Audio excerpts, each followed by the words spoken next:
Hey y'all, just taking a gander. We have done a thing here. I say we, my cousin Randy, and the help of some melted down dinosaurs and diesel, some iron, and we have had a busy week.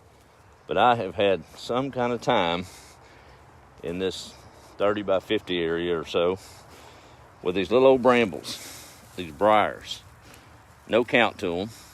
That disc will run through a root as big as your arm, but it can't whip.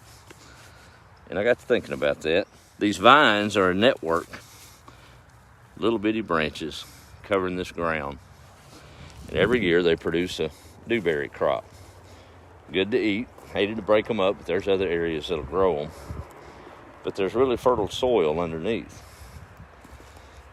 But over the years, the network of vines continue to branch out and thicken and kind of create a force field that you really can't break down, till up that good ground, and plant a bountiful harvest, more than a dessert, like a dewberry, and have substance with peas or corn.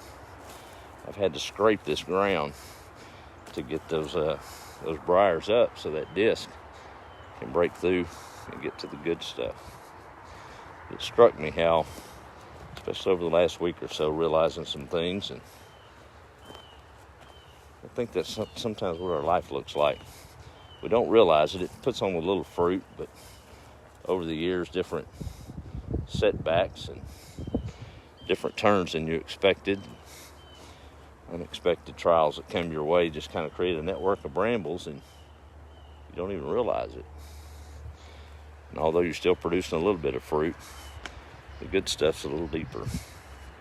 So sometimes you got to scrape back those layers and reanalyze things and get down to the good fertile ground so that you can grow a really bountiful harvest, one you never knew you could have necessarily. You know, the good Lord likes a partner. I think I might be crazy saying that, but he set a lot of things into motion when he created this big old rock and flung us out in the universe, especially designed for us.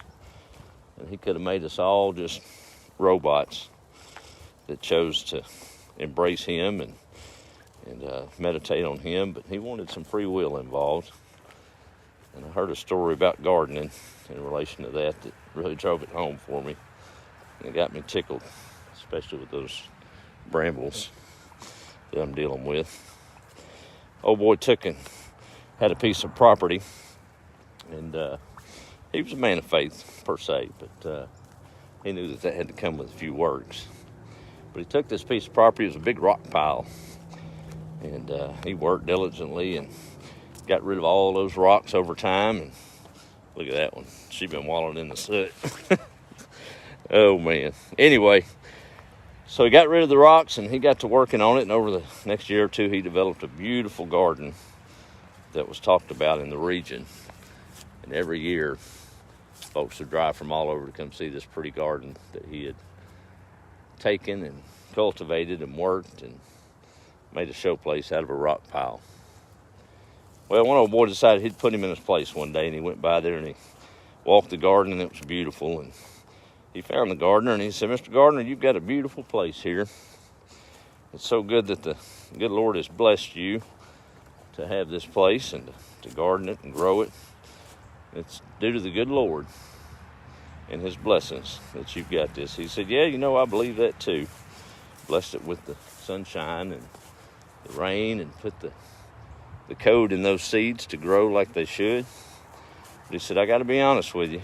You should have seen this place while he had it by himself." Takes a partnership, doesn't it? So I think the good Lord calls us to not just sit on the stump and have faith and wait for something. Sometimes you got to seize it and take it when it's right in front of your face.